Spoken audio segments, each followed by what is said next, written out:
Welcome into the Autzen Audibles Podcast, post-game edition. Erik Skopil, Jared Mack. I'm at Prehm. 12-0. That is the accomplishment for the Oregon Ducks. Second time in program history. 49-21 victory over the Washington Huskies. The game ends with Oregon kneeling 3 straight times with under 2 minutes to go in the game to ice it. As Dan Lanning put it, Oregon played their most complete game conveniently against their rival that had won 3 straight, and to close out the regular season and heading into postseason play. Just an ultimate dominant win by an Oregon team, 458 yards, and offense played really good. They're going to get completely overshadowed as having posted back-to-back low performances coming into this one because program record 10 sacks. I imagine this is close, if not a program record, 16 tackles for loss by the defense. It was a dominant performance, 43 rushing yards. That was impacted because of the sacks. But even then, like Jonah Coleman, 11 carries, 3 yards. He had a touchdown. Adam Muhammad, 4 carries, 23 yards in garbage time. Oregon just completely demolished their rival to close out the season 12-0 for just the second time in program history. And they are college football's best team, and they made that very clear tonight. Yeah, such a satisfying conclusion to a season. And then, like you, Matt, I wanted to take a step back and say, going 12-0 is real hard to do. Oregon's done it one time before. We all remember that magical season. I also remember how it concluded. I think to that point, you look around the country, there's not a team out there that really scares you. There's not a team out there that you go, oh, I don't know if Oregon can hang. And we saw this weekend, just like the last couple, where lots of chaos. Lots of these teams that are ranked in the same area as the Ducks losing games, most notably, obviously, Ohio State earlier today, which changes the Big Ten championship game matchup. They won't be rematching against the Buckeyes. Instead, it's Penn State, and we'll obviously get way into that throughout the upcoming week as we preview that game, as we go cover that game in person in Indy. But this is really special, and I hope Oregon fans are able to appreciate this and understand the significance of this, because it had been 15 years basically since the last time they'd done it, and then they'd never done it before that. And you look around the country right now, nobody else is undefeated, and not a lot of teams are even one loss right now. So I just thought this was a great kind of exclamation point to close the season. Dan called it their most complete game. I agree. We'll get into some more of the specifics as we go. The defense is obviously a place to start, but all in all, I think you have to feel awesome about this. You have to feel awesome about what the future could hold. And I think that was one of my big takeaways from tonight's press conference. And no big shock here, but basically to a man, everyone was, hey, 12-0 is great, but the real accomplishments, the real things, those are ahead of us. The real memories that we're going to create, as Dylan said a couple of times, those are down the road in later in December and into January. So I think you feel really good about what this means kind of on a granular level, on ending the skid against Washington. Dan can check that off his list. But big picture, too, for this team, you're putting yourself in a real nice spot here going into postseason play, which starts next week in Indy. Yeah, kind of a cathartic game, I would say, for Oregon. A lot of post-game press conferences about, how much they had thought about the last couple games against Washington. Dan Lanning said he thought about it every morning when he woke up and every night when he went to bed, which was interesting. Like, obviously, those games have weighed on him. I remember, Erik, you and I we talked to Josh Pate, and he said that, Oregon in the offseason, that's right, that game basically on repeat every day, and wasn't going to allow it to happen again. Certainly did not do that this time. The last couple of games with Washington had been an offensive onslaught for both teams. I did the math, and they average total score was 69 points over the last 3 games that they've played together. So high scoring offense. One team tonight was high scoring in Oregon with 49 points, and the other with Washington 21. Not so much. I think we should just start with the defense and kind of just talk about that to go with. Like you said, Erik, 10 sacks, 16 tackles for loss. Wasn't, I think the gates kind of swung open when Bryce Betcher forced a fumble, and then Oregon went down and scored, and then forced another 3 and out, then went down and scored, and then the game was suddenly 28-6. And I think that kind of put Washington in a precarious situation where they needed to start throwing the ball.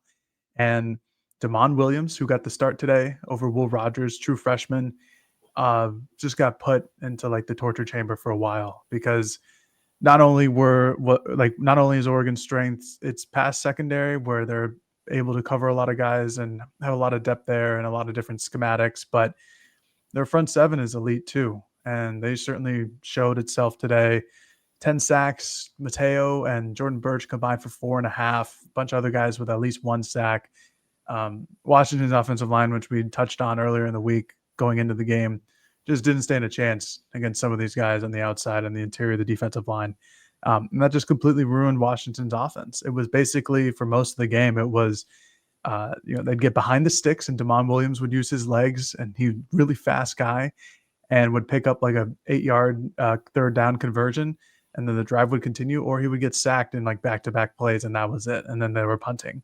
It happened multiple times. They never had a real prolonged drive other than their first one, and really, honestly, like their last one, with all the backups in for Oregon, second and third stringers in for Oregon's defense. So, and they handled business. This was not like one of the best offenses in the country or anything like that. It actually been pretty poor the last couple of weeks, but this is what you got to do. We came into the game after seeing Ohio State and Miami lose, and it's like, all right, Oregon, like, you guys really just have to win. Just continue to win, kind of what we've been talking about the last couple of weeks. Go 12-0, continue to be the number 1 overall team. And then they came out here, and the bye week was very clearly really important for Oregon, and did them a lot of wonders. I think Washington's their inability to protect the quarterback certainly played a factor here, but the bigger story is Oregon is so good and they are so deep defensively that you almost have to play a perfect game if you aren't the equal to Oregon in terms of talent, because they're everywhere. 8 different guys had a sack in this game. 13 different guys had a tackle for loss in this game. I mean, it wasn't like it was Mateo and Jordan Birch just doing all the damage and creating all the havoc plays, and one linebacker shooting the gaps to make, unbelievable play after unbelievable play, even though that's what Bryce Petcher did basically for himself. It was a collective effort, and I imagine Williams and the offensive line are looking up being like, okay, we got to focus all our attention on the left side because these guys are just killing us right now. And then the right side just completely destroys them. And you just get up, you're like, where do we go? What do we do to stop this team? Because it comes from everywhere. And I think that's been my biggest takeaway this season in the development of this Oregon defensive line, from last year to this year, from Dan Lanning's first year at Oregon to this year, to Mario Cristobal's time, is they've always had, and before that, they've always had dudes up front along the first unit. But Jordan Birch was on a snap count, and it wasn't like he was out there just creating havoc every single play. It was all over the place. And I don't know the stats yet. They haven't updated, but I wouldn't be surprised if Mateo leads the Big Ten in sacks.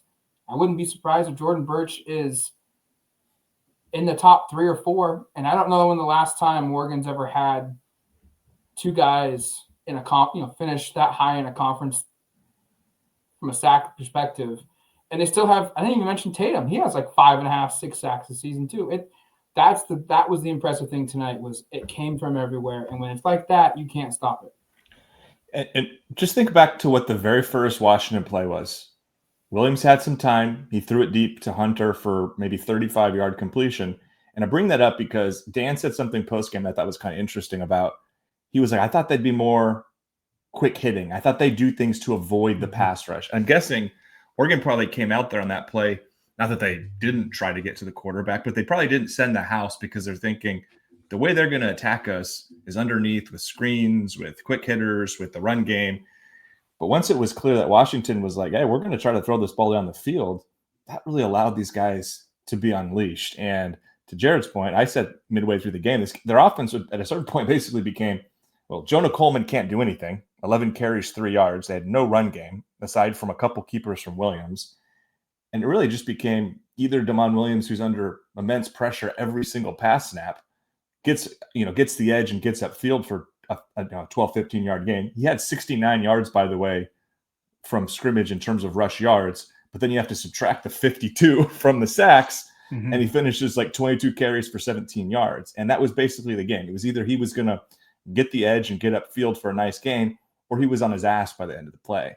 And to your point, Matt, it was everybody out there. I mean, we had Jaden Moore out here making contributions during the third quarter, one of our kind of favorite young guys who probably doesn't get as much shine. And I just thought defensively this was a clinic. And if you're Washington, I know this wasn't exactly 70-21 from 2016, but it sort of felt similar to that transition game where, preceding the 70-21, it had been 12 straight Oregon wins. This was 3 straight Washington wins.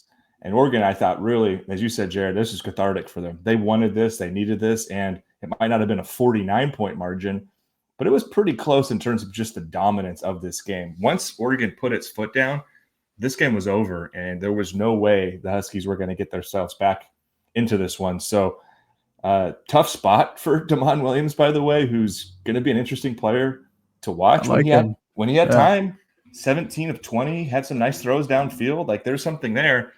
Problem was he had no time for the majority of those dropbacks, and he ended up on his ass an awful lot. So credit to those guys. And again, this feels like, we've said this before, this feels like an SEC defense. This feels like you're putting on the Georgia Bulldogs or the Alabama Crimson Tide during the heights of some of those runs where up front, they're just beasting guys and they give you no chance. And they were relentless tonight. So you have to feel, again, really good, not just about what this means to go 12-0, something that's really hard to do, but also when you look up front and you go, who's going to be on the schedule to close this thing out in postseason play?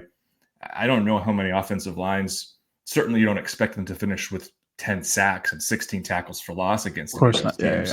That's just outrageous. And again, some of that is, to be clear, not to diminish it, but Washington, that offensive front, that's really but not a very good offensive line with a quarterback who probably isn't, the most adept at making the right decisions in terms of getting the ball out. But I wouldn't be surprised if there are some games in postseason where we're coming out saying, well, they just didn't stand a chance, and it was because Oregon's front was just terrorizing the whole game. Yeah, and that's what Dan Lanning was brought here to do. That was the goal ultimately, is for him to be who him and Kirby Smart were the defensive masterminds of that 2021 Georgia team that, historically is like one of the best defenses to ever play college football.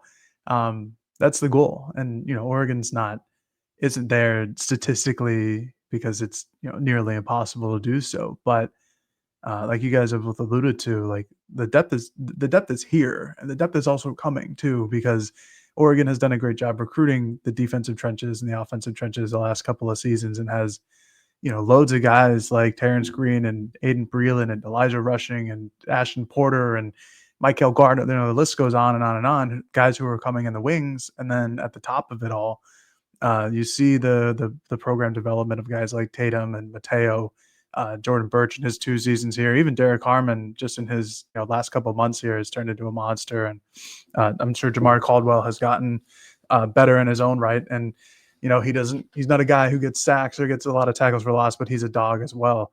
I just think, it was all around just kind of dominating performance. And it really started with that, 3 touchdowns and 3 minutes and 12 seconds of game time there in the second quarter, where, it's a quick score, it's a turnover, it's a quick score, and then it's a 3 and out and another quick score. Like, when Oregon put the pedal down, then you're like, oh yeah, no, this is what the team was like from earlier.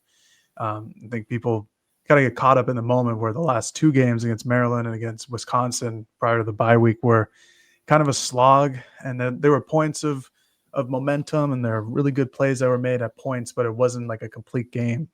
And I think Oregon turned in an excellent 3.5 quarters. There's the one 3 and out drive for Oregon where they just didn't look great, and it's kind of like, this is what we've seen the last couple of weeks. Like, did the bye week really help? Did getting Tez Johnson back really help? And then lo and behold, they have 8 third downs the entire game. They're just moving the ball everywhere. They're averaging 6 yards a carry, 222 yards on the ground. Dylan Gabriel is 16 to 23, for 70% completion, 2 passing touchdowns, a scoring touchdown. Then they just turn it into a hyperdrive like they did earlier in the year. And like Erik said, go down the list of who they got to play. Penn State's going to be a tremendous defense, but Oregon's got a tremendous defense in its own right. And I would take Oregon's offense over Penn State's offense, even though it's been good at points this year. But Oregon is the more consistent team on offense, and it looks good for the team. 12-0, like we said earlier, but can't count your chickens before they're hatched.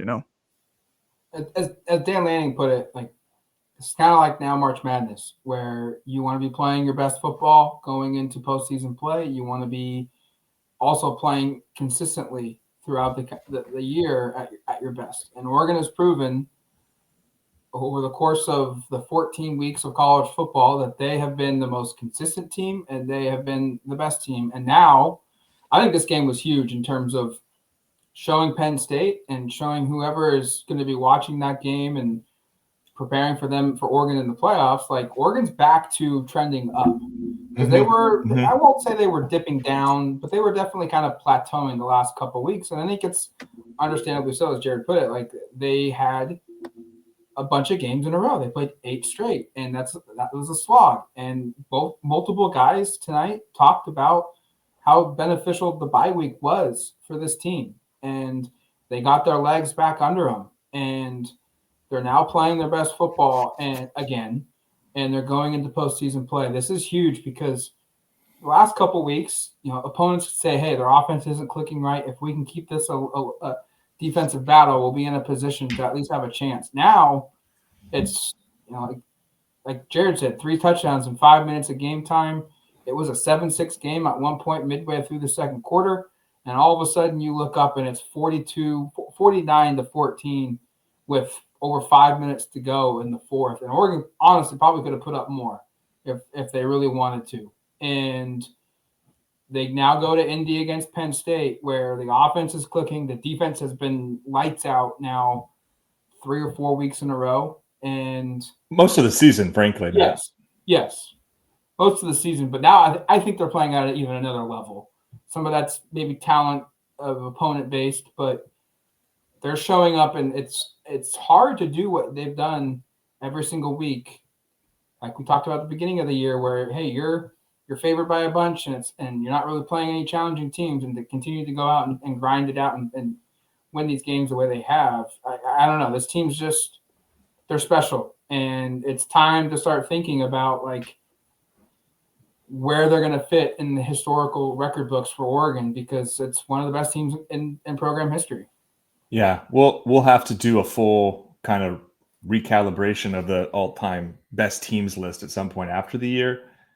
It's going to be hard to put more than 1 or 2 teams ahead of them, and frankly, I'm not going to be surprised at all. Bryce said it, Betcher, after the game, and he had some great quotes. Which I'm sure we'll get into some more of them later. But this team wants to be the best team in school history, and the runway is there for it to happen. Right? Oregon has gone 12-0 before.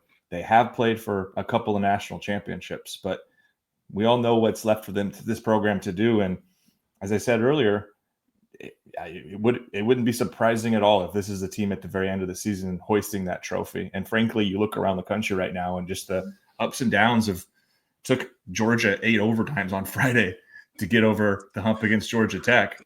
Like that to Georgia and Ohio State, in my mind, kind of coming into this weekend, were the 2 teams that I was circled as maybe the biggest threats for Oregon. One of them lost. The other needed a heck of a lot to break its own way to get a win against lesser competition. So, again, you look up and there's no reason to think this team can't do the thing that this program has yet to do and to hoist that trophy at the end. And I think you have to be obviously really, really excited by this proposition, right? This is what we talked about in the summer, but for them to actually come out and do it, like, kudos to them. We should talk more about the offense. I'm down. Yeah. 49 points. Where do you want to start? Well, just with 49 points. That's the most Oregon has scored against a Big Ten team all year. I mean, we're over here, and rightfully so, starting the show and spending 10 minutes probably talking about the defense. I won't say this was the best offensive showing of the season, but it was really balanced. And I thought it was important that they got that run game going early. And, we kind of talked about it on our Wednesday prediction show of, would Oregon go full Iowa and just run it every down, basically? And it never quite got there, but I think they probably could have done that if they wanted to. Just not a lot of resistance. And as dominant as Oregon's defensive line was in this game, I don't know if they were equally dominant, but Oregon's offensive line they were putting Washington on their back foot every single down, it felt like. It seemed like they were the ones creating the holes, and credit to Jordan, who I thought had a great game. Credit to Noah, who had some really explosive runs. DeJuan Riggs looks like a guy. I know Jared and I were turning to each other in the fourth going like, gosh, that looks like Bucky Irving. And that was what the scouting report was. Certainly looked – I know that was with the game, completely put away at that point. But the way the run game was operating – the pass game didn't hit the numbers that they had maybe earlier in the season where they're averaging about 300 yards through the air, but it did feel like the added component of Tez helped sometimes. There was a couple of nice moments there. Obviously the touchdown pass, they got Trayshawn over the top a little bit, if not for a couple of uncharacteristic Evan Stewart drops, because I think you guys both said those were his first of the whole season. Yeah, this pass offense could have taken another step. So, and again, like the guy throwing the ball, Dylan Gabriel, whose name we probably haven't brought up really the entire show yet. Like, there's been kind of some frustration within the fan base of sort of how he's performed the last couple of times out. It wasn't perfect today, but there were some really nice moments, and he had some really nice balls. And again, you have to feel great that you saw the offense kind of come out here and play the way they did, because the defense was not going to allow Washington to do enough to win this game, but the offense certainly did enough to make sure there was no doubt. Yeah, and Dylan, I don't think needed to do a whole lot. It just wasn't necessary, and I think his numbers would have looked a lot better if Evan Stewart had caught that that first third down drop, because he had a whole bunch of real estate to work with, and we know how fast he can be and elusive. And then even Stewart's second drop, that would have been, actually 15 yards. So, but at the same time, 70% of his passes, only 7 incompletions today, 2 touchdown passes, both of them, one to Ferg, one to Tez were both really nice passes. And he also didn't play most of the fourth quarter because Dante Moore got in, which I don't really know if we need to touch on a lot, but 3 completions on 3 attempts for 27 yards. So good job by Dante today. But the running attack was there, and it got started early by Oregon kind of pulling their guards or pulling their tackles. On their first touchdown drive, they ran the same counter play like twice in 5 attempts, and both got a huge chunk yard on the first one, and then Noah Whittington's 9-yard touchdown run on the second one. I thought Dave Iuli was awesome tonight. I know he's probably not going to get a lot of credit, but him in the pulling game was really good. That's just a big body who you can get out and get ahead of anybody. He looked healthier. He looked faster when moving around. So that was really good. I thought Poncho was really good today as well.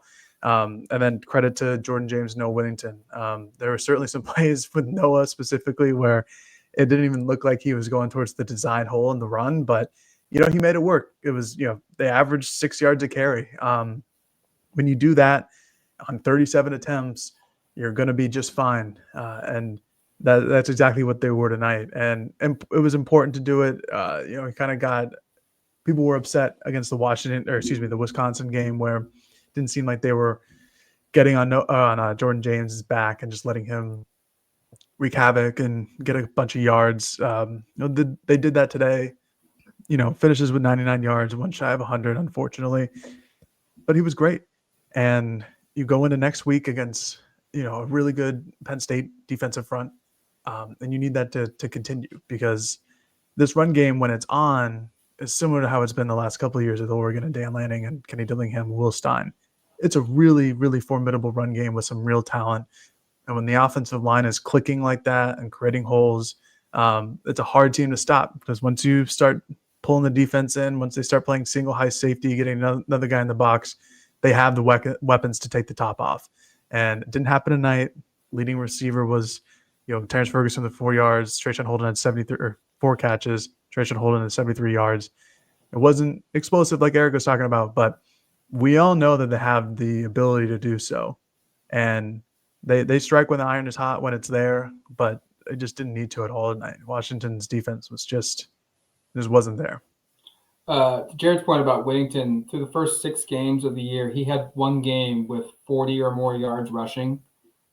He has done it now 4 of the last 6 times. And when he's back and he's playing like he did today with 9 carries, 67 yards, and a touchdown, 2 catches as well.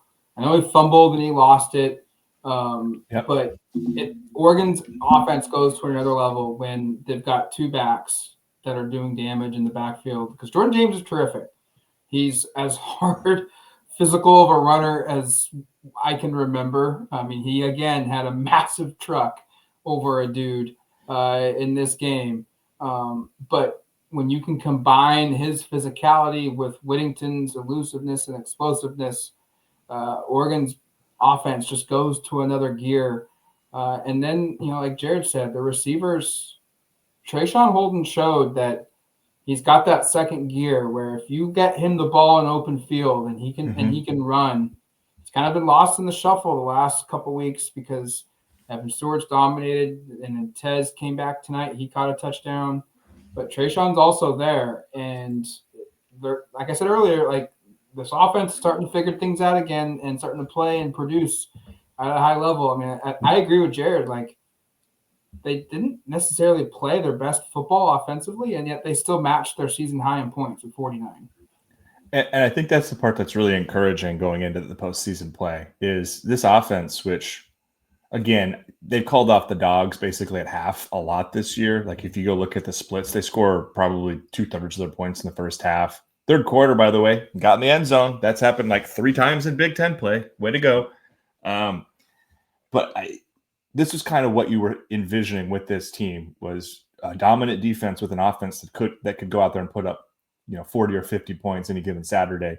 That total hadn't been there. Again, I think part of that's been sort of, I don't know if I say it's been tactical, but just you build enough of a lead, you kind of just naturally take the foot off the gas a little bit. I thought it was encouraging tonight to see them not necessarily do that in that second half. That third quarter, super long drive. That was the only, I think, drive they had in the third quarter was the one they scored on. And then they kind of, I mean, I thought it was great that they kept the offense kind of open there with Dante. Let him throw the ball a little bit, right? I mean, the game's totally out.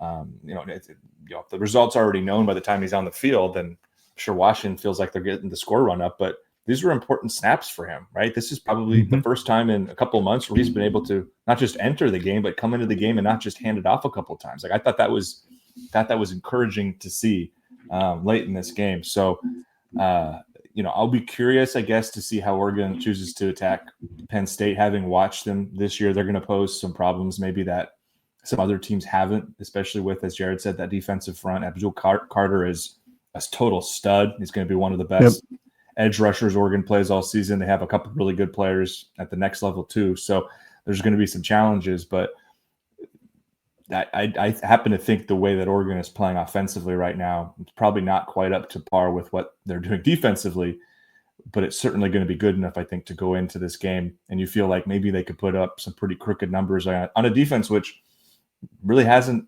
had that happen to them this year. Even think about the Ohio State loss. I think the final score was 20-13, something like that. I was just looking earlier. I think so, yeah.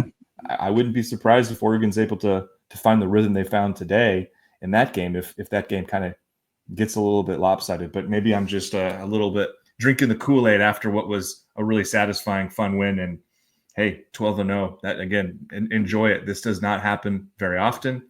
And as we've seen this weekend, it's really hard to get to a point where you can say that.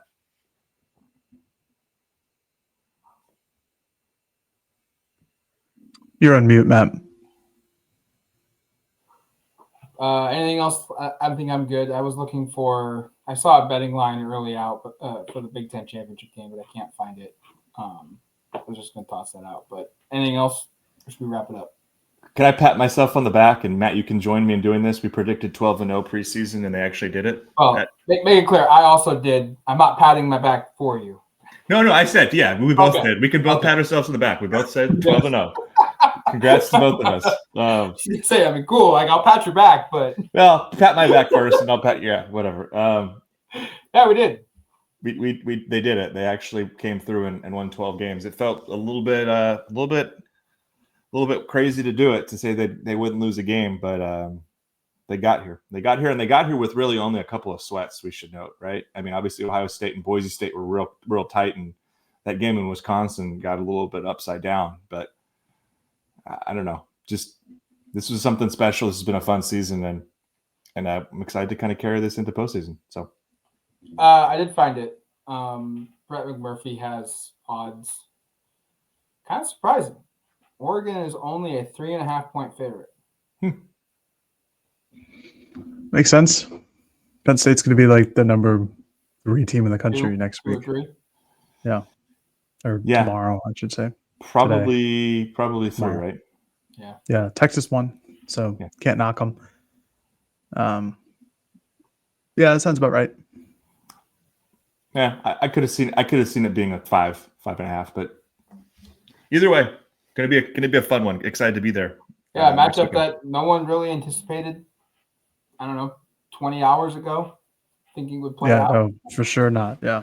Oregon against Penn State, with Ohio State getting upset by Michigan. That's kind of shaken the Big Ten up a little bit here, but we'll be there to cover it. We'll talk about it on duckterritory.com. We've got a press conference set for Dan Lanning Sunday afternoon, it sounds like, to preview the Big Ten championship game. We'll get players this week as well. For some reason, National Signing Day is on Wednesday. Make that make sense. I don't know why. We'll talk to Dan Lanning about that too next week. So yeah, it's another week. It's the 13th game of the season. We'll have full coverage of it leading up to and at Indianapolis for Oregon versus Penn State in the Big Ten championship game. But until the next podcast, you're listening to the Autzen Audibles Podcast. Talk to you later, folks. Peace.